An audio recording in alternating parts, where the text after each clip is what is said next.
what's happening in the world is everyone's freaking out really bad. I just don't know what's going to happen. I don't know if we're going to have martial law, considering who is in charge of this country. A few days ago, which was no, yesterday, which was Friday, um, my boss said, pack up all your stuff. Here's a laptop. You're working from home now.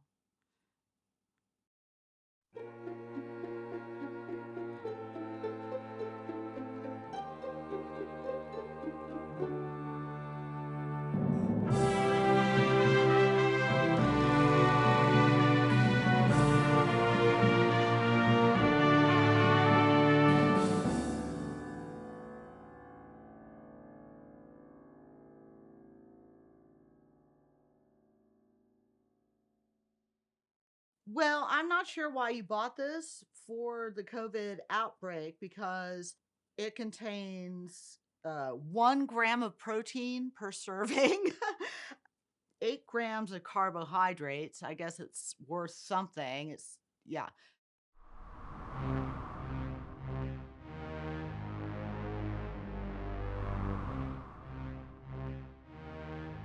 Yeah, somehow we had this bizarre COVID thing where everyone was isolated in their homes and there was no food to be had. And the only food I had was corn. Yes, I would eat it. I'm a normal animal that has a survival instinct. I wouldn't eat my cats. I read a book about the German occupation of Paris during World War II about people considering eating their cats because they were so hungry. That kind of stuck, that detail stuck with me. I wouldn't eat my cats.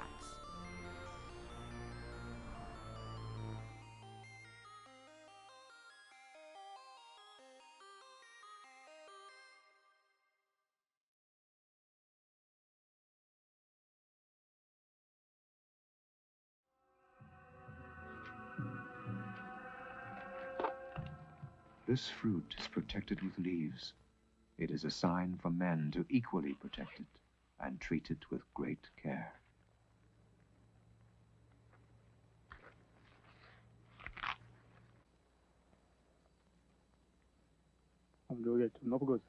What a marvelous food for our people.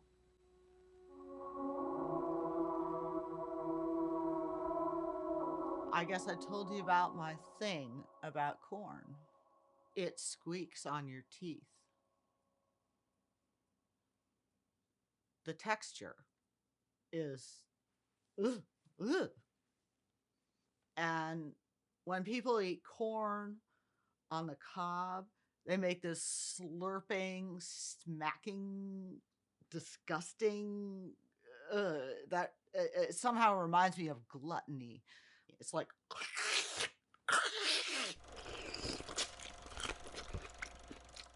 I've known other people who, not with the corn, but say mushrooms. They can't eat mushrooms because the texture.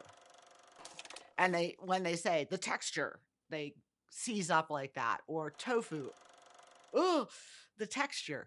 And it's the same thing with me. The experience in my mouth is I don't want it in my mouth. And it's like, do I spit it out?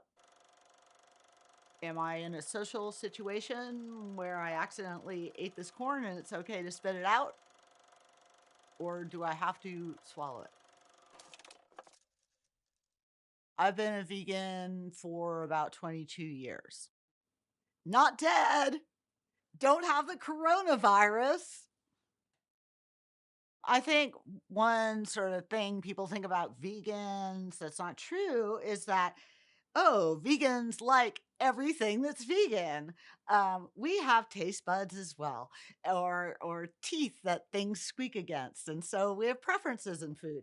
And looking at the nutritional content of this corn, it's not a staple of any diet. I mean, I know the Native Americans, I believe, ate a lot of corn. It's not no nutrition, but I've done perfectly well in my life without this.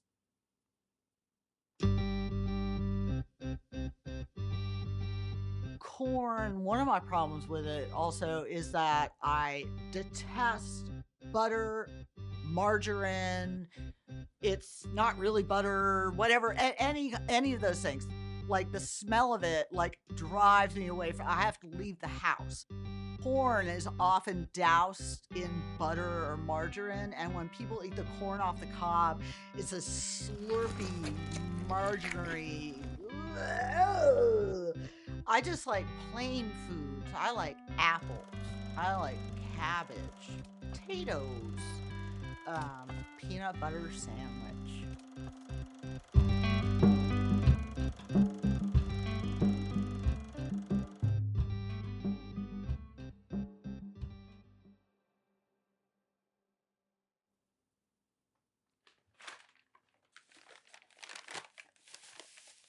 Ah! Corn in a husk, cobs of corn, not in a husk, and then some kind of grocery store corn, Earth Balance. Sorry. Yeah. Anyway.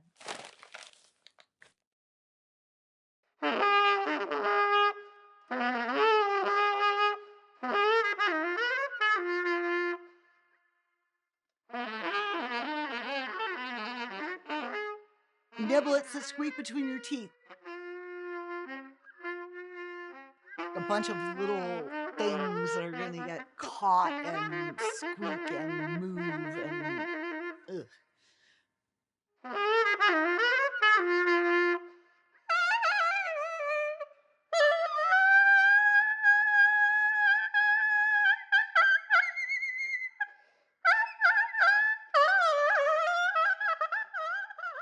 It's like creak, creak, creak, even though it doesn't actually make that sound, but that's what is happening in my brain when somehow I accidentally eat a corn kernel. A niblet.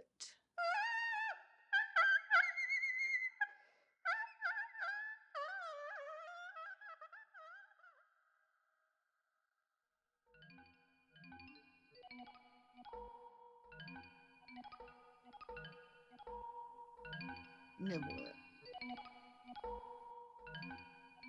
Niblet. Niblet. Niblet. Niblet. Niblet. Niblet. Niblet. Niblet. Niblet. Niblet.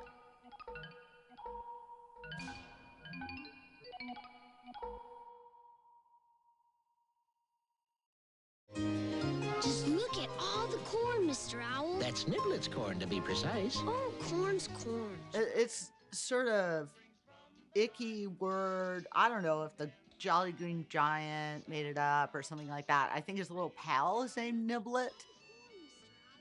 That's supposed to make it sound more like eatable, like Cheetos or something like that.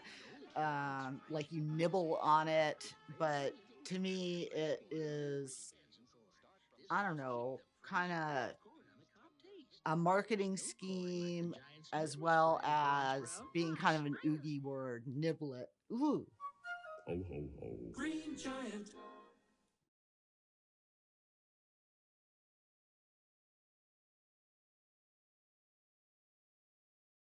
Once you stare into the niblet abyss, it stares back at you.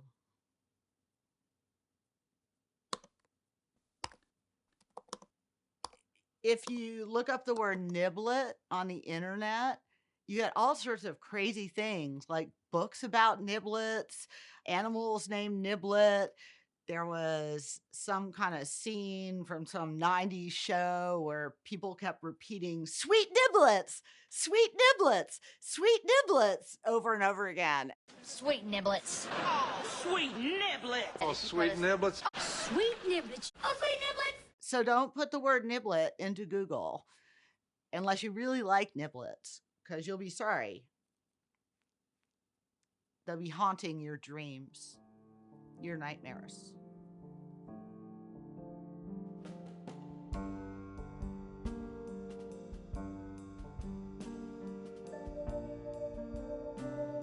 I have not really had niblets on the brain.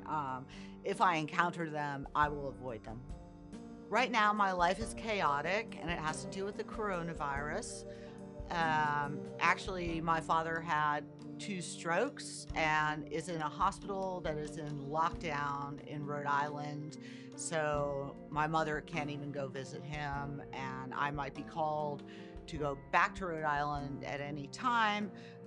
My work is in chaos because now we're working from home because of the coronavirus, and it's going to be really hard for me to work from home. So, yes, things are sort of in disarray for me. I'm not overly concerned about niblets.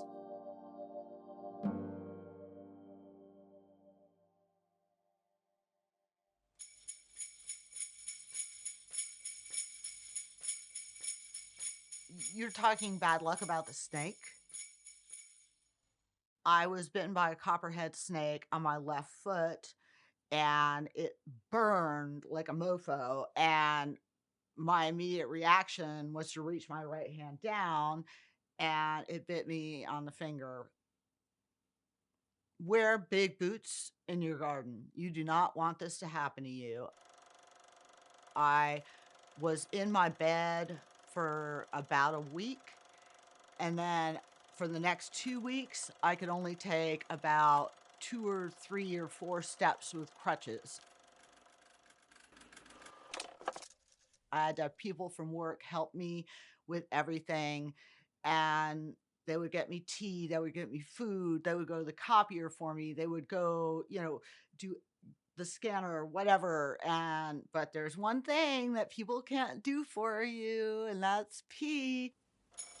When I had to go to the bathroom, I had to bother one of my colleagues to do what we called the sleigh ride. Someone would wheel my chair down the hallway to the bathroom, where I would hobble on my crutches for 3 or 4 steps into the bathroom and grab onto that handicap bar like my life depended on it. It's weird how you adjust, because I was like, I'm thirsty. I would like some water, but that will mean I'll have to pee at some point if I drink water, and then I'll have to bother one of my colleagues. But eventually, I was able to walk with the crutches, and now I'm fully recovered except for the finger. But it was a 6 to 8 week ordeal, pretty much. And I had to rely on the kindness of others quite a bit, which I'm very used to being independent. So that was quite difficult.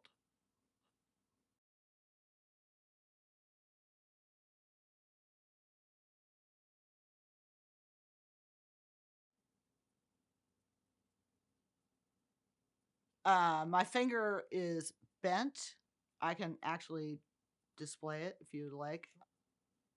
It's called mallet finger, and the internet says that you can train your finger to be normal again if you put it in a splint for several months.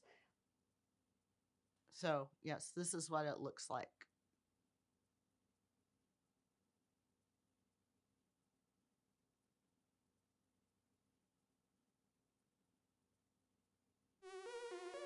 My boyfriend went to this doctor, and he talked to him about, my girlfriend, the ER guy said her finger would heal, and it has not healed, and it's been a funny way. And he said, oh, that's called mallet finger. She should just Google it, and she'll be able to figure it out. And so I did Google it, and a lot of things said splint it, splint it, splint it. So that's what I've been doing.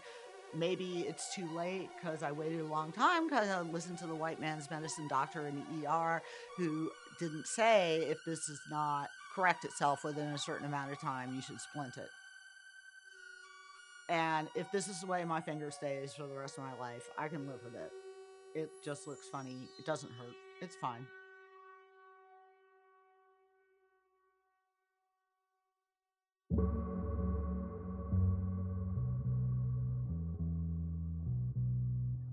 Well, I work at the North Carolina office of the appellate defender. I do appeals for indigent or poor people who've been convicted of mostly major felonies. A lot of my cases are murder cases, like at least half. A lot of the people I represent, almost all the people I represent, nobody else would care about, but they are entitled to the protections of the U.S. Constitution, North Carolina Constitution, North Carolina statutes. And a lot of times they are treated unfairly. And someone has to be there as a wall between the power of the state and this one tiny defendant. And that's my job, is to be that wall and to do the best I can for them, even if I don't succeed. But at least I can give them the knowledge that somebody cared about their plight, that somebody cared enough to write a really great, well-researched brief for them.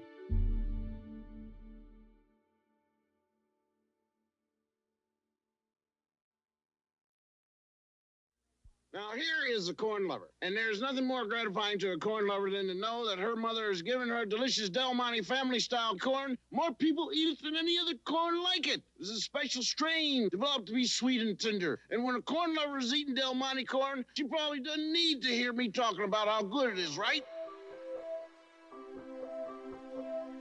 Right now, for whatever reason, my caseload is quite high.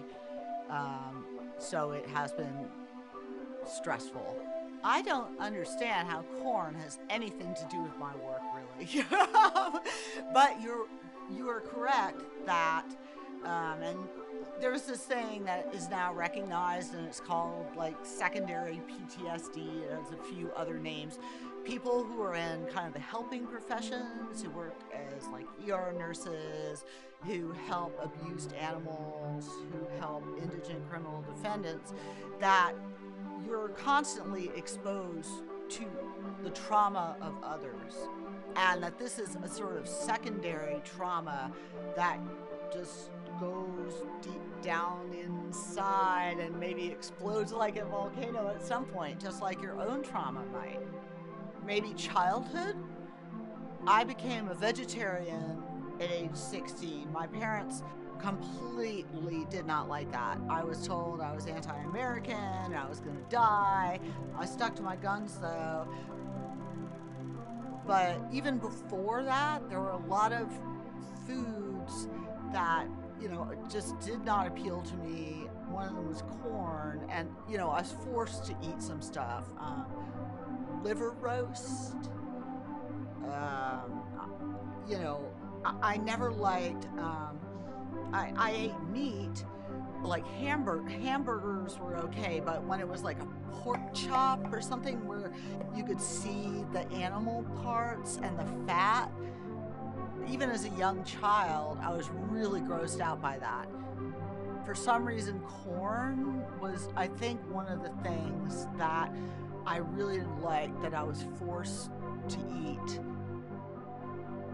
Once I became an adult, I'm like, wow, I can eat whatever I want to. And out went the meat, and then later out went the eggs and dairy.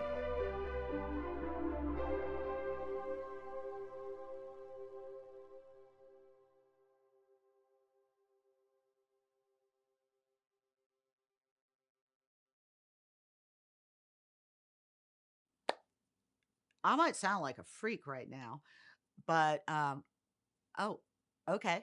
The staff does not feel like I'm a freak. Yeah, so it's very difficult to put into words my revulsion toward corn. It seems like it is, you know, very silly. I watched a television show once, maybe it was PBS or something, and it was about a guy. He was diagnosed with OCD, and they were trying to teach him not to have OCD, and his OCD related to food, and he only liked to eat stuff that he understood. So he would eat like a piece of bread, a piece of ham, mustard, and a piece of bread, or something like that. he wouldn't eat something like tuna salad because it was all like a bunch of stuff mixed up. He didn't like that. And they were trying to make him eat tuna salad. And I felt for the dude, man, because he was like, tuna salad sandwich. And he looked like he wanted to die. And I'm like, why are you making this man eat something freaking disgusting? I mean, if somebody finds something disgusting, why do they have to eat it? And why do they have to have an explanation for why they don't like it? It's like, okay, I don't like corn. So what? The world will go on. The corn industry will not fail because I eat corn chips, corn oil, baby corns. I like the baby corns in the Chinese food.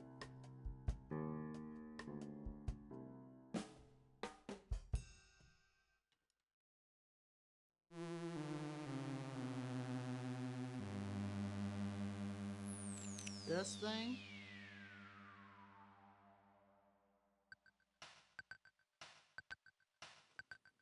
I'm not eating it. I can't eat that. I cannot. This is, no. It is a little, like, plastic container that will end up in a landfill that has, like, 2 tablespoons of corn kernels that are bright yellows. They've probably been dyed by Libby's or something. I don't know. And they're all in water, and it's going to be just absolutely disgusting. I mean, I would eat this if the like zombie apocalypse happened and there was no food to eat. I would eat this. That's it. You can't get me to eat this for this production.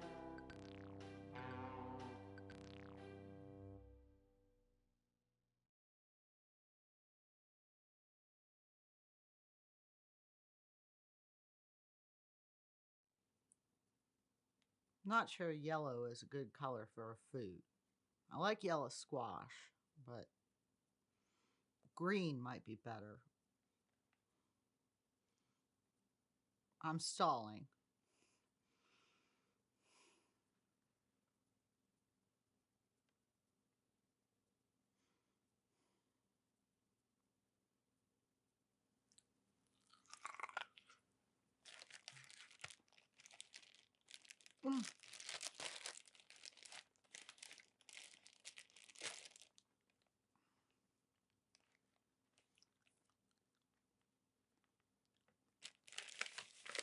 No, it's just not. It's just not right. It's gross.